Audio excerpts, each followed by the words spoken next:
first time we do anything like that. The environment is totally unknown. So the planet.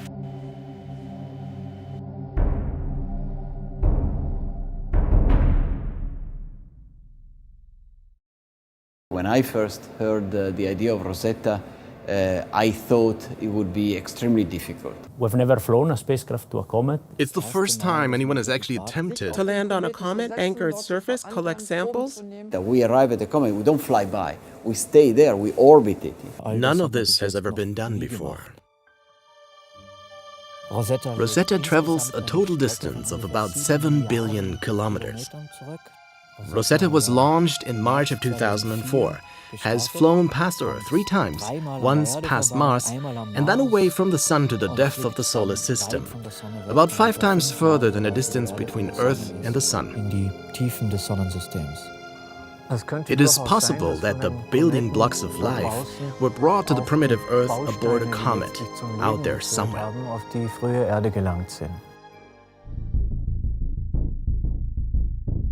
I started hearing about Rosetta in 1996. It was immediately, let's jump on it. It's an extremely challenging idea. Nevertheless, it never looked impossible to me. It's a matter of learning, it's a matter of getting the right accuracy, getting the right tools. And at that time, we had none of those, but we had time to prepare them.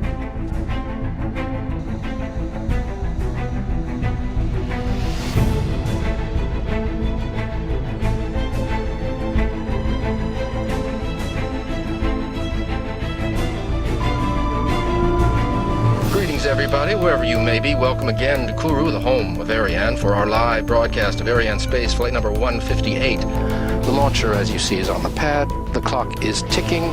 The panels are green. What could be better? Sit back and enjoy it. 3, 2, 1, décollage.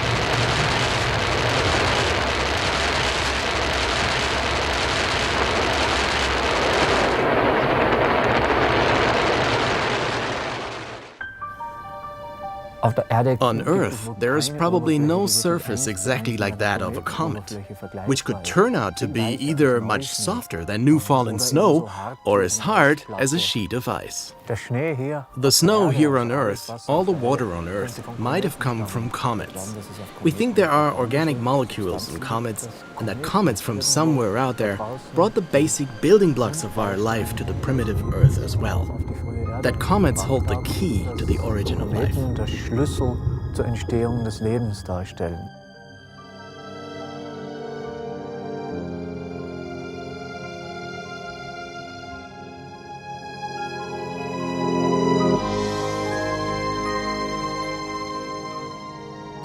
Every single comet is of scientific interest, but Churyumov-Gerasimenko is one of the few on which the Philae lander can touch down. Philae is a lander that will separate from its parent spacecraft in 2014, land on the targeted cometary region, and carry out a complete measurement program. Instead of bringing back the samples to Earth, we bring scientific instrumentation to the comet.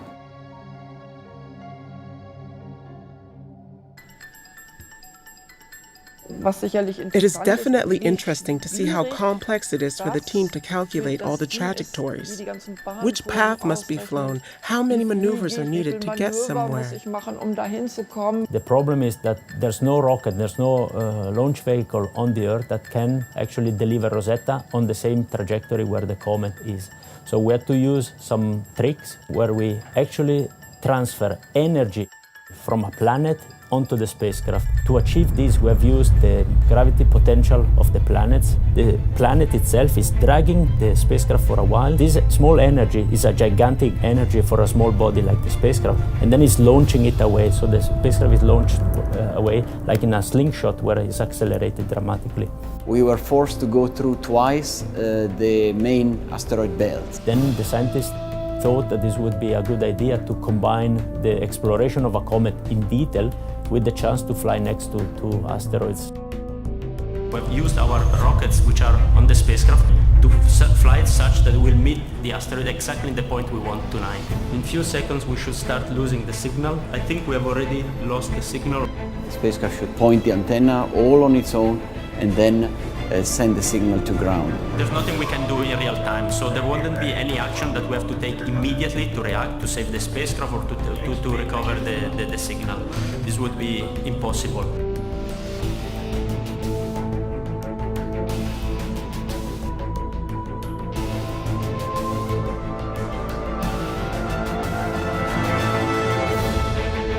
We have telemetry right now from the spacecraft. Congratulations. It's absolutely nominal what we can see. Was quite tense. Of course, you are looking forward to seeing the spacecraft coming back again, but this was the case, and then a large stream of images was downlinked from the spacecraft. It's like Christmas.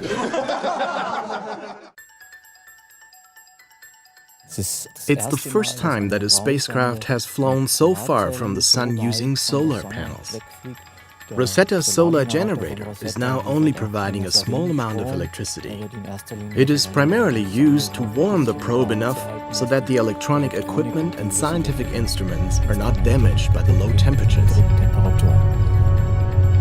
We cannot operate the spacecraft anymore. Like now, we're so far away that the spacecraft has to be switched off. Spin it up, switch it off, and leave it there.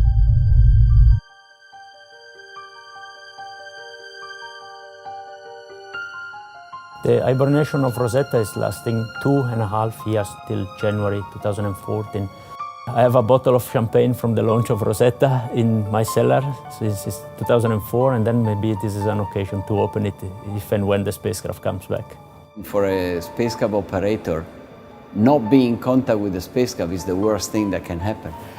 Entering hibernation for Rosetta was a very strange feeling. I would have expected to have many problems after having flown this spacecraft for more than 8 years. You know that the spacecraft is existing, but you don't have contact every day with the spacecraft. You work so many years on a project, of course, a lot of special relationships develop. You can't help it. It's almost like a member of the family. It's difficult to stay away. It's like with a child when it grows, and in the early years you are in full control, and then gradually you lose a bit the connection. It's still your responsibility. You feel a bit uneasy.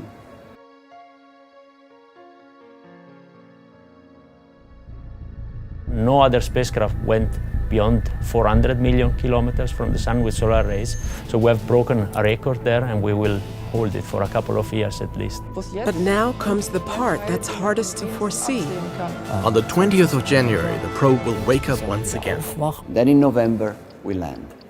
I bet we'll be awfully nervous on that day.